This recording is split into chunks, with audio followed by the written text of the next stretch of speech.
Բարեձեւելի բարեկամներ, այսօր 2018 թվականի դեկտեմբերի 10-ն է, այսինքն 1 օր հետո ազգային ժողովի արտահերթ ընտրությունների քվեարկության փուլից եւ մենք հրավիրել ենք ընտրությունների հետ կապված լավագույն մասնագետներից մեկին, Transparency International հակակոռուպցիոն կենտրոնի ծրագրերի տնօրեն, պարոն Վարուժան Հոկտանյանին։ Բարեձեւս, պարոն Հոկտանյան։ Սովորաբար ընտրություններից հետո առաջին քայլը որ լինում է, դա մասնագետներից հարցնում են, թե ինչպես են ընթացել այս ընտրությունները։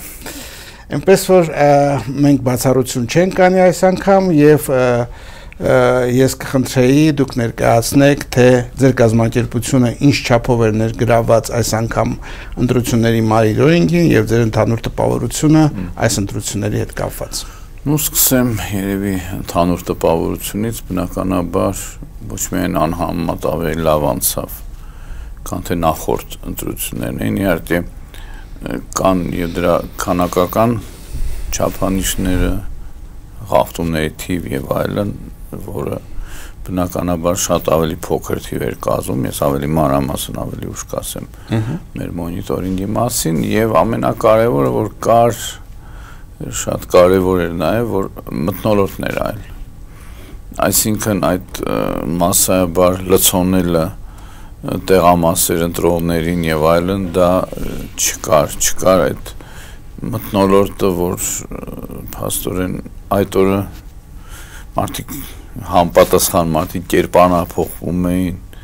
հանուն հաղթանակի, հանուն ձայների եւ արվում էին բավականին տհաճ քայլեր, սա այս անգամ չի եղել, սա միանշանակ դրական էր։ Մեր կազմակերպությունը հանդիսանում էր ականատես դիտորդական նախաձեռնության անդամ 3 կազմակերպություն դրա մեջ մտնում, սա այդ դիտորդական նախաձեռնության երկրորդ ուրեմն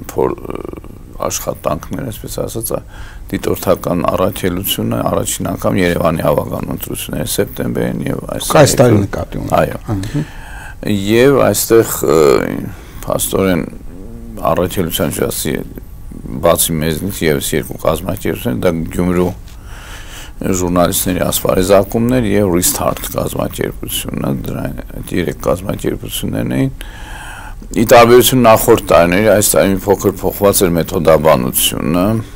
առաջին որ մտցվեց նաեւ երկարաժամկետ դիտորդություն։ Մինչ այժմ մենք մինչ այդ էլ քաղաքացի դիտորդ եւ այլ կամ ինքնուրույն ուղղակի տարբեր այդ ֆորմատներով իրականացնում ենք դիտորդություն, նախորդ տարիներին ներառյալ անցյալ տարին դա միայն կարճաժամկետ դիտորդություններ, այսինքն քվեարկության օրը, քվեարկությունից 1 օր առաջ, ինչ է տեղի ունեցել, բնականաբար եթե լինում էին խախտումներ, որոնք պետք էր բողոքներ ներկայացվել, նաև այդ դատական գործընթացներ եւ այլն։ Այս տարի դրան ավելացավ նաև երկարաժամկետ դիտորդությունը, այսինքն երկարաժամկետ սկսած փաստորեն մեր դիտորդությունը սկսվեց նոյեմբերի 5-ին եւ շարունակվելու է։ Այսինքն քարոզարշավը եւս նույնիսկ քարոզարշավից առաջ, այսինքն ինչպես են աշխատել ընտրական հանձնաժողովները, բացի վարչական ռեսուրսի չարաշահման մոնիտորինգից, այս անգամ հենց այդ մոնիտորինգը իրականացվեց այդ երկարաժամկետ դիտորդական առաքելության շրջանակներում, այդ ուրեմն մոնիտորինգը նախընտրական քարոզության ֆինանսավորում, բնականաբար հանձնաժողովների աշխատանքը դիտարկելը, ինչպես է տեղի ունեցել հավատարմագրումը դիտորդների եւ բոլոր խոսքով հարցերը, որը ծածկվում են ընտրական օրենսդրությամբ։ Իլրումը դրա ոչ որպես այդ դիտորդական առաքելության անդամ, բայց քանի որ նորից Transparency International մեր հակակոռուպցիոն կենտրոնի աշխատանքներ նաև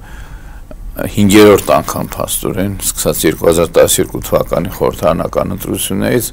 նորից ընտրական թվերի էլեկտրոնային մոնիտորինգներ անցկացում, այստեղ արդեն ես էի, ինչպես նախորդ տարիներին, այս անգամ էլ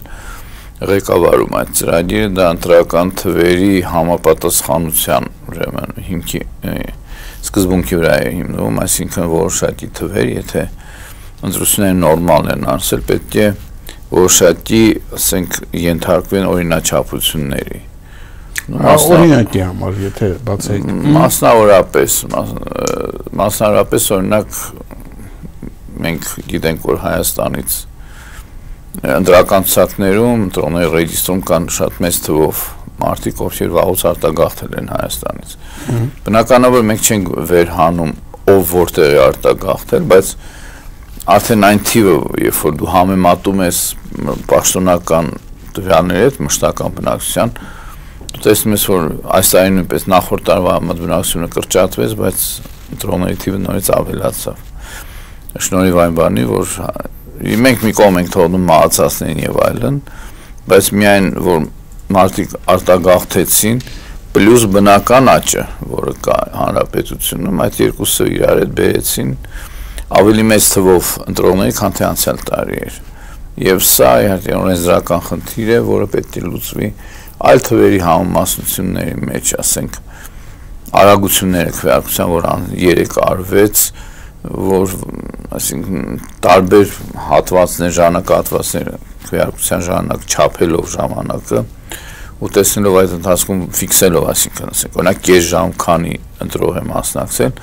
ֆիքսելով այդ թիվը, ստանալով այդ արագությունը, նայում ենք, թե դրանից ավելի արագ տեղամասեր կան, թե ոչ, որտեվ այսինքն մի քանի չափումների մինիմալն էինք վերցնում եւ դրանից եթե արագ է, ուրեմն այստեղ կասկածներ կա անուղղակի լցոնման եւ բնականաբար խախտումները քվեարկության ժամանակ, իսկ այժմ նաեւ բողոքարկման գործընթացները։ Եթե ես ձեզ ճիշտ հասկացա, այդ թվերի համեմատությունը դա ձեր պատկերացումներով կամ տարբեր ընտրատեղամասերում միջին ժամանակահատվածի ընտրողների թվի ինչ որ պարամետրերի համեմատություն է, որտեղ եթե դուք ինչ որ ցուցանիշի կոպիտ մեծ տարբերություն եք տեսնում, դա ձեզ համար արդեն որոշակի կասկածի, այո, դուք գիտեք, որ ընտրական օրենսգրքի համաձայն քվեարկության օրը 3 ժամը 1, դա 12-ին, 3-ին, 6-ին եւ 9-ին հրապարակվում են մասնակցության տվյալները, սկզբից բանավոր ԿՀ-ի ներկայացուցիչներից մեկն է դա ասում այդ ժամին, որից հետո կայքում ԿՀ-ի կայքում տեղադրում են բոլոր տեղամասերով այդ արդյունքները։ Մենք ինչ ենք անում, մենք նայում ենք, որ դրան քվեարկության օրը մենք նայում ենք նաև այդ տեսանկարանում, որ տեղի ունենում, որքան է տևում, ասենք, կես ժամ, քանի մարդ է քվեարկել։ Բնականաբար մենք 3 ժամ չենք նստում նայում եւ առավելևս, ասենք, 2-3 տեղամաս հասցնում ենք նայել այդ ամեն մի ինտերվալի ընթացքում, բնականաբար դա մոտավոր է եւ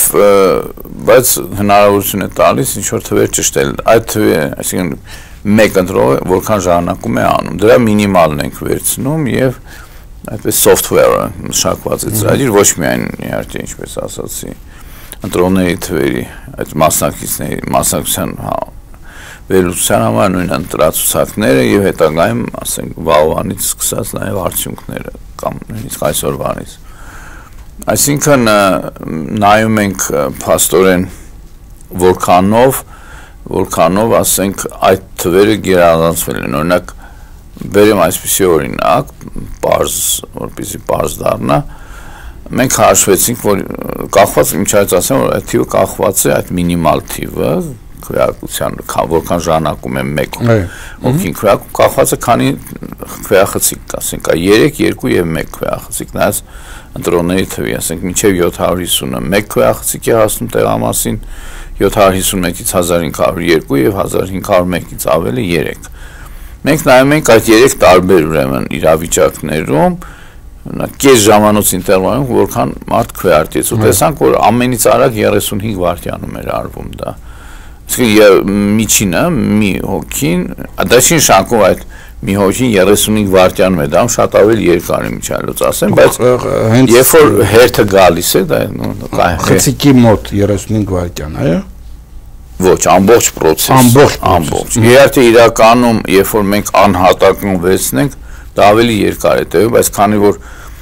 այսպես ասած հոսքագծային կոնվեյերի տարբերակն է, մինչև մեկը, ասենք, քվեախցիկում, մյուսները գրանցվում են, մյուսները քվեարկում են այդ Շատ լավ, մոտավորապես պարզ է ինչ եք ասում դուք Եվ եթե այդ թվերը, օրինակ 35 վայրկյան դա գալիս է փաստորեն մոտավորապես 350 հոգի Եթե մենք տեսնում ենք որևէ տեղամասում ասենք 400 հոգի է քվեարկել այդ 3 ժամվա ընթացքում դա արդեն լուրջ ահազանգ է հանդիսանում ու եթե ասենք հետամուտ են լինում կարելի է ճշտել դա արվել է միտումնավոր թե իսկապես թե այնտեղ կան ինչ-որ այլ ֆակտորներ Սա մենք հաշվի առնելով նախորդ իշխանությունների ժամանակ ինչպես ասացի 12 թվականի խորհրդարանական ընտրություններից սկսեցինք դա անել եւ շատ հետաքրքիր բաներ էին հայտնաբերում եթե կոնկրետ այս տարի նույնպես կային այդպիսի Շատ լավ այ հետաքրքիրը հենց դա դուք փաստորեն մեթոդիկայի մասին եք քիչ առաջ պատմում ինձ հիմա ավելի շատ հետաքրքրում են ձեր այսպես արդյունքները, վերլուծությունները, այդ ձեր այդ մեթոդիկայով դուք ընտրախախտումներ հայտնաբերեցիք թե ոչ։ Գիտեք, այդ մեթոդիկան հնարավորություն է տալիս ասելու, որ կա կասկած ընտրախախտումների։ Դրանից հետո պետք է արդեն տեղում, ասենք, քվեատուփը բացել, հասկանալ ինչ է տեղի ունեցել։ Իսկ ով կարող է դիմել։ Դա եւ դիտորդները եւ կուսակցությունները մասնակից կարող են դիմել եւ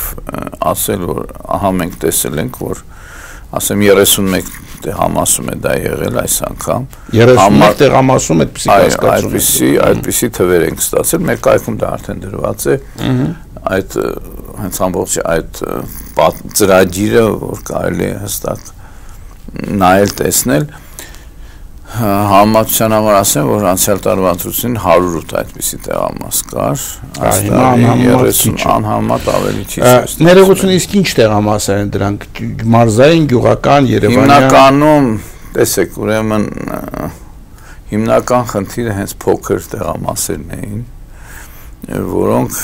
հիմնականում գտնվում էին գյուղերում։ Սա էլ հետաքրքիր այդպիսի կոռելյացիա եւ նաեւ Դրա մեծամասնությունը տեղի ունենում ժամը 11-ից 2 այդ ժամանակահատվածում։ Մենք հետագայում նաև հրապարակումը կունենանք, որտեղ այդ ամենը մանրամասն կասենք ու մեկ էլ ավելացնեմ, որ դա նաև հնարավորություն տվեց վեր հանելու 4 տեղամաս, որտեղ կար, այսպես կոչված, բացասական արագության երևույթը։ Դե մենք ինչ ենք անում, ասենք 3 ժամում նայում ենք որքան ընտրող է եղել, 3 ժամը քանի վայրկյան է Այդ վայրկյանները բաժանում են ընտրողների թվի վրա, դա միջին արագությունն է, ու եթե այդ արագությունը տվյալ տեղամասում ավելի փոքր է, օրինակ 3 քվեախցիկանոց տեղամասում 35 վայրկյանից ուրեմն խնդիրներ կան։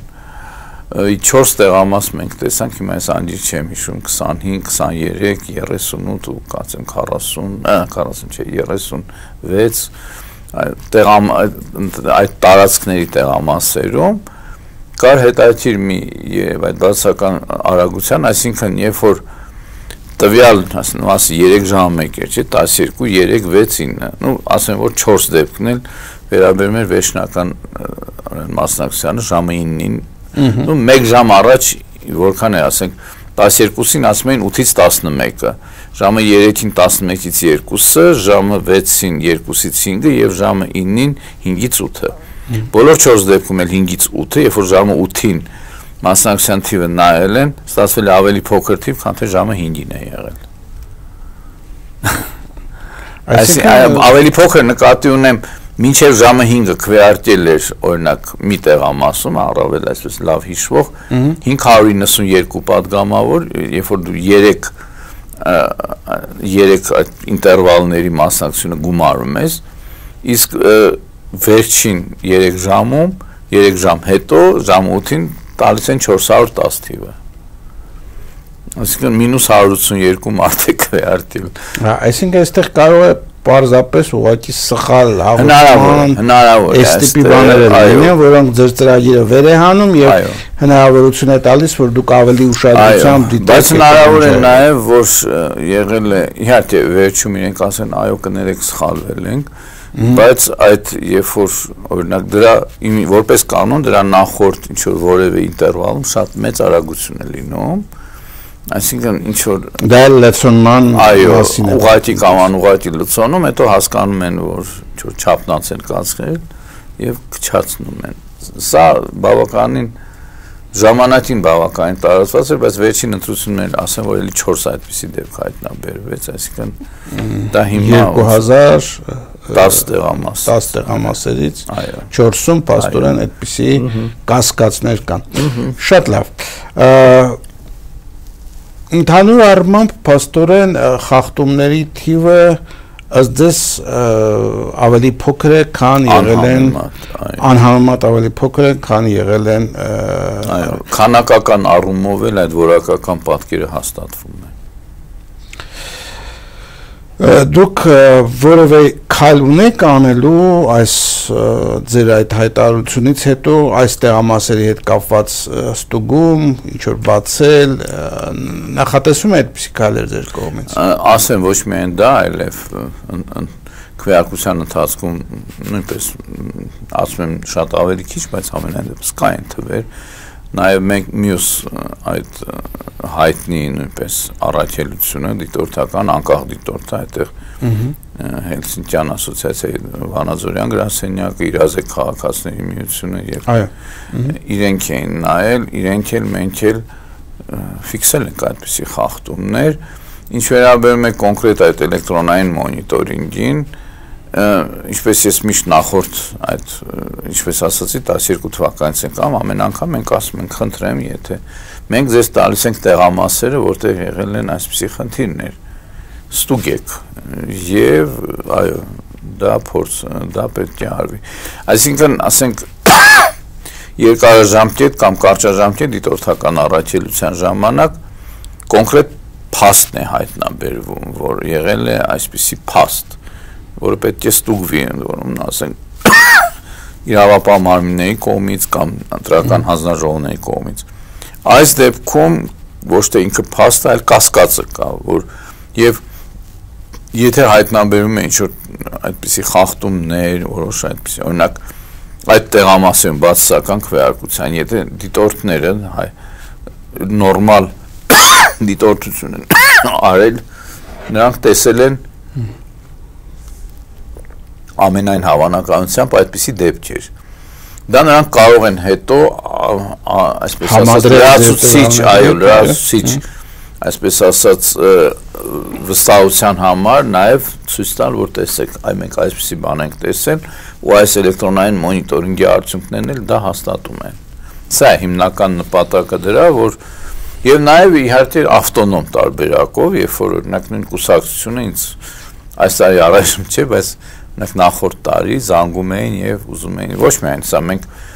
մինչեւ քվեարկությունը նաեւ ընտրացուցակներ այդ մեր հիմնական խնդիրը երբ որ այս տարի նույնպես տեսանք բնակչության թիվը նվազում է մշտական Հայաստանում ընտրողների թիվը ավելանում է եւ այս մենք ասենք նայում ենք ըստ ամեն մի հասցեի որքան ընտրող կա նու կա ծեր անոցների եւ այլն որտեղ շատ ընտրող բայց կային նաեւ ասենք այսպես ասած չափից դուրս ավանդական հայկական ընտանիքներ, որտեղ 10-12 ընտրող կար։ Սա մի քիչ նույնիսկ շատ ավանդական ընտանիքի համար տարօրինակ է։ Մանավանդ քաղաքներում։ Այնպես որ դա շատ լավ ստուգելու։ Իհարկե հետո պարզվում էր, որ դրանց կեսից ավելի Հայաստանում չեն, վաղուց հեռացել են կամ բայց ուրիշ բաներ կարող են, ասենք նախին սեփականատերն է գրանցված ֆիկտիվ մեկն է գրանցված, որի մի հատ տառն են փոխում անվան եւ ստացվում է լրացուցիչ ընտրող, այսինքն սրանք սա իհարկե ավելի գլոբալ քննարկման հարց է, որ կուսակցական թույլ համակարգ է, եթե մենք դա նույնիսկ թույլից էլ թույլ համակարգի պայմաններում այս ընտրությունների արդյունքներն էլ դա ցույց տվեցին, մենք ես չեմ առանձնապես ակնկալում, որ դա շատ լուրջ կօգտագործվի այս ամենը, բայց եթե լիներ ավելի ուժեղ համակարգ, դա կարող էր շատ լուրջ ձևով օգտագործվել, որպես չարաշահում, որը փորձեն իրենք ճշտել, որ արդյոք դա ազդել է քվեարկության արդյունքներով, այդ իմաստով, որտեղ երբ որ դու ունես, որ պետք է օրինակ 400 մասնակից էր իրականում եղել, բայց ցույց են տալիս 600 մասնակից, դա արդեն նշանակում է, որ արդյունքները ազդում է։ 9% մեծությունը կարող է հաշվի առնելով նա, որ ասենք ընտրական շեմից 100%-ով կամ 1%-ով, այսպես տարբերությամբ քաղաքական ուժեր կային, ապա այո, նրանց համար այդպիսի 1%-ն էլ, կես տոկոսն էլ նշանակություն ունեցող է։ Պարոն Օկտանյան, ես գիտեք ոնց կներեք ընդհատում շեմը հաղթահարածների դեպքում էլ դա կարող է նույնիսկ բերել, երբ որ այդ հաշվարկը նայել 1 կամ 2 մանդատի տարբերության։ Նույնիսկ դա, այո։ Մանդատների եւ ընտրական մեխանիզմի մասին մենք մի փոքր ուշ խոսենք, ես կուզում եի դուք համառոտ անդրադառնաք այդ երկու մեր ընտրություններին ցավոք սրտի ուղեկցող ուրեմն ընտրախախտումներին, ես խոսում եմ ընտրակաշարքի եւ վարչական ռեսուրսի չարաշահման մասին։ Ձեր տպավորությունը, ձեր տվյալները այս երկու հարցերի շուրջ։ Ուրեմն հենց այդ երկու համանավանդ ընտրակաշարքի հարցում եթե նախորդ եւ ոչ միայն նախորդ, այլ դրան նախորդ ընտրություններում դա փաստորեն բացահայտ էր արվում, ինչքան էլ մենք աղաղակում էինք, որ սա բաժանվում է եւ այլն, ոչ մի քայլ չէր ձեռնարկվում, այս անգամ եթե նույնիսկ կային ինչ-որ բաներ, ապա սա այնքան թաքուն էր արվում, սա հիմնականում ես ասեմ իրավապահ մարմինների շատ ավելի պրոակտիվ գործունեության արդյունք էր, դա մի պատճառ, ես իհարկե կնշեի նաև մեկ այլ պատճառ եւս, սովորաբար ընտրակաշարքը ընդունված է, ասենք նախորդ ընտրությունները դա թույլ են տալիս, իշխող քաղաքական ուժն է անում, բնականաբար ինքը նաև աչք է փակում, եթե որոշակի ոչ մեծ մասշտաբներով այլ քաղաքական ուժեր էլ անում են եւ այդ փաստորեն տոտալ անպատժելիության մթնոլորտ էր եւ այդ բայց մյուս կողմից էլ այսինքն առաջինը որ այդ պատժելիությունը այժմ կար նա հասկացան այդ համապատասխան ուժերը եւ դա շատ քողարկված թափուն էր արվում դա առաջինը երկրորդը ինչպես ասացի քանի որ իշխող քաղաքական ուժներ ընտրողը ինչ որտեղ վախենում էր, որ կարող է, ասենք, որոշակի հետևանքներ լինի, եթե ինքը փորձի խաբել։ Ես չեմ զարմանա, եթե պարզվի, որ բաժանվել, բայց ընտրակաշարքը ուղղակի չի էլ աշխատել, եթե բաժանվել է։ Ну, առաջինը որ մեր դիտորդները փաստորեն այդպիսի բացահայտ դեպքեր չեն ֆիքսել երկարաժամկետ դիտորդները, իսկ եւ մյուս առաքելություններ նույնպես սա փաստորեն կարելի ասել վատագույն դեպքում դա արվել է չափազանց քողարկված ու չափազանց փոքր մասշտաբներով լավագույն դեպքում ուղղակի չի արվել այսպես կարող ենք ասել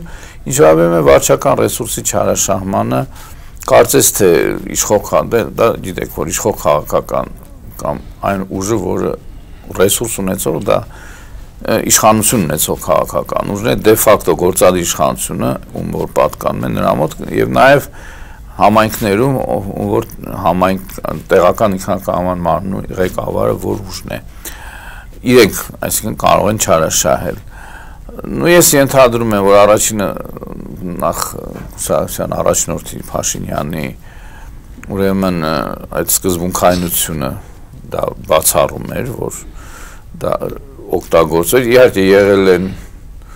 եւ դա նշվել է այդ թվում եւ իմ կողմից այդպիսի դեպքեր եղել են դա այնպես չի որ չի եղել բայց նորից մասսայական բնույթ չի կրել դա առաջին ու երկրորդ շատ կարեւոր սա արդեն նաեւ փորձագիտական ակադեմիական շրջանակներում անցյալ տարի Լոնդոնում այդպիսի կոնֆերանս եղավ ես մասնակցեցի արդեն փորձում են այդ վարչական ռեսուրսի չարաշահումը փորձել հասկանալ որքանով է իսկապես ազդում ընտրությունների ելքի վրա այսինքն օրինակ երբ որ վարչական ռեսուրսի չարաշահումով ասենք պետական մեքենայով գնում են քարոզչության արդյոք դա ազդում է որ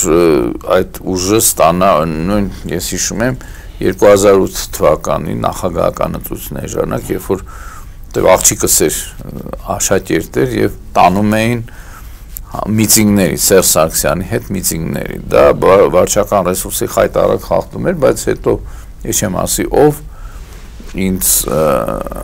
դու առանձին ասեց որ դրանից ավելի վատ էր լինում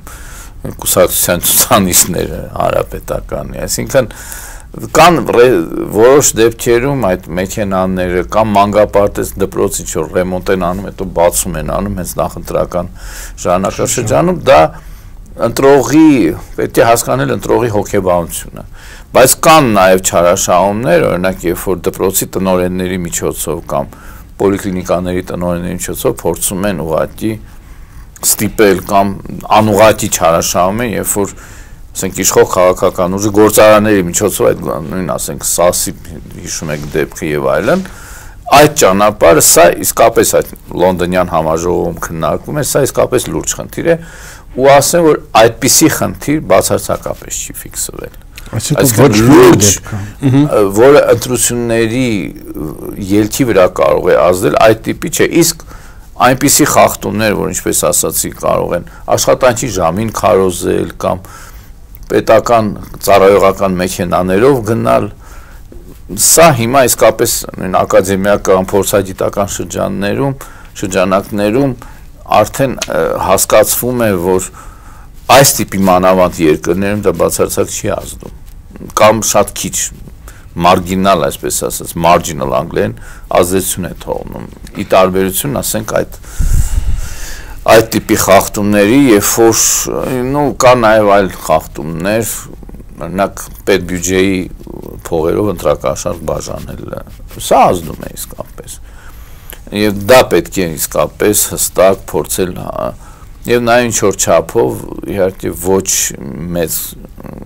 կոնկրետ Հայաստանի դեպքում լրատվամիջոցների վրա ազդեցությունը իշխող քաղաքական ուժի, բայց սա այդ վերջին երկու դեպքերը այս անգամ կարծես թե այդ Երևանի մամլոյակումներ մոնիտորինգ անում, կարծես թե այդպիսի բաներ չի գտել, դա երևի պարոն Նավասարդյանի հետ այդ հարցը քննարկել, կարծես այդպիսի բան առանձնապես չի եղել։ Շատ լավ պարոն Հոկտանյան, եւ վերջում ես կուզենայի մի փոքր կանգ առնենք ընտրական օրենսգրքով այս ռեյտինգային կոչված ճակերտների մեջ այդ տեխնատության այս ընտրակարգի մասին, արդյոք այս ընտրակարգը պարարթող չի հանդիսանում այդ տիպի ընտրախախտումների համար, կամ ինքը արդյոք այսպես տրամաբանորեն լրիվ արդարացված ընտրակարգ է։ Շատ լավ հարց է, առաջինը եթե ընդհանուր առմամբ մենք տեսանք, որ մասշտաբները խախտումների այսքան փոքր են, ուրեմն ընդ որում շատ այլ գործոններ կարող ազդեն այդ փոքր մասշտաբների փոքրության վրա, սա արդեն իմ կարծիքով ինդիկացիա է, որ ռեյտինգայինը իսկապես այդպիսի բոբոչի ինչքան ներկայացնում են նրան, սա մեկ։ Ռեյտինգայինի խնդիրը, եթե կա քաղաքական կամք նորմալ ընտրություն անցկացնելու, կամ կա հեղափոխական իրավիճակ, երբ որ պարզեով է հաղթելու, դա հիշեք Ուկրաինան կամ Վրաստանը նարնջագույն կամ վարդերի այսինքն սովորաբար հեղափոխություններից հետո ժողովուրդը ոգևորված գնում եւ այդպիսի դեպքերում այդպիսի խախտումները իսկապես պլյուս ինչպես ասացի մանավանդ եթե քաղաքական ուժը ինքն էլ ունի այդ քաղաքական կամքը թույլ չտալու խախտումներ ինչպես տեսանք ռեյտինգայինը այդպես չազդեց ռեյտինգայինը այլ ավելի բացասական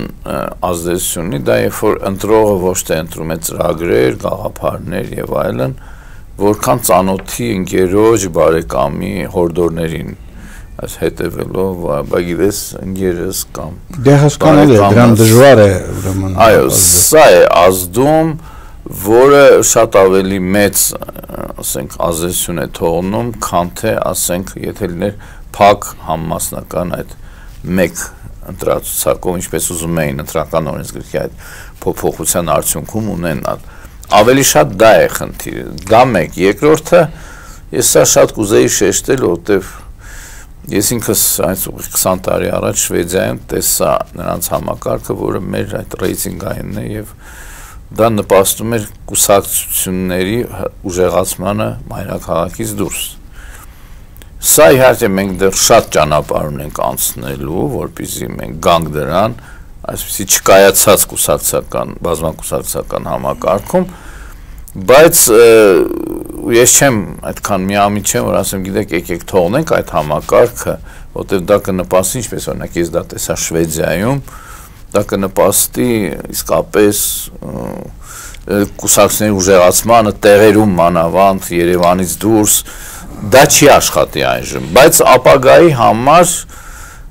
երբ որ իսկապես լրջորեն, որտեղ սա այս արդյունքներն էլ ինձ համար ցուցանիշ էր, որքան թույլ եւ այսպես ասած նույնիսկ էմբրիոնիկ վիճակ չկայացած։ Պարոն Օկտանյան, ես ուզում եմ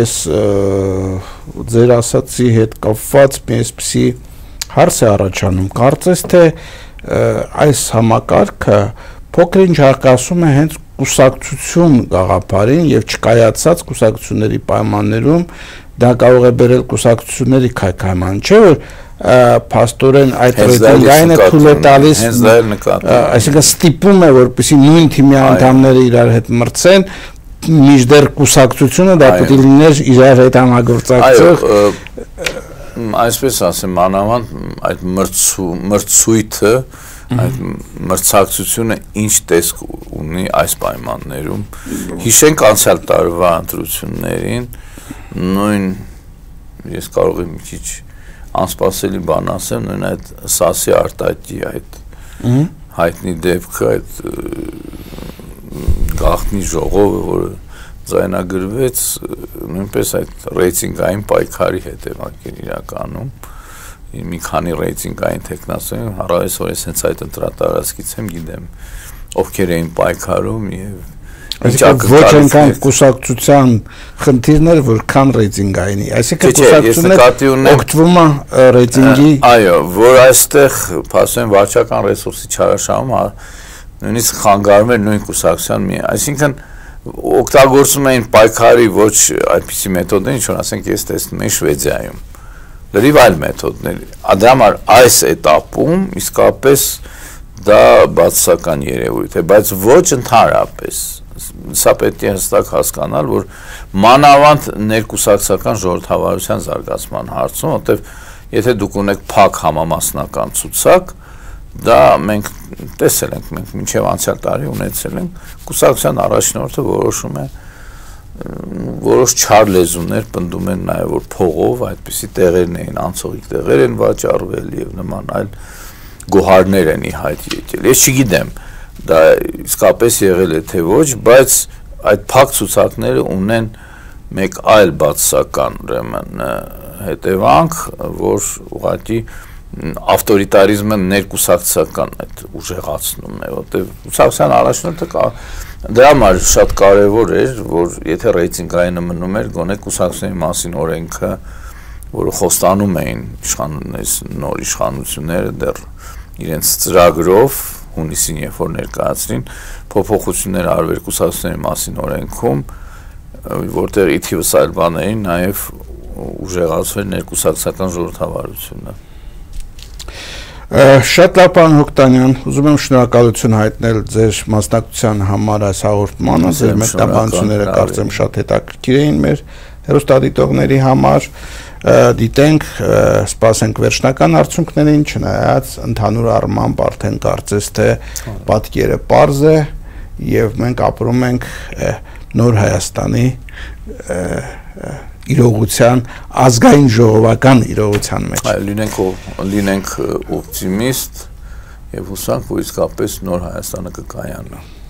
Առայժմ իսկ սիրելի հեռուստադիտողներ, ուզում եմ ձեզ մաղթել ամենայն բարիք եւ մինչեւ նոր հանդիպում։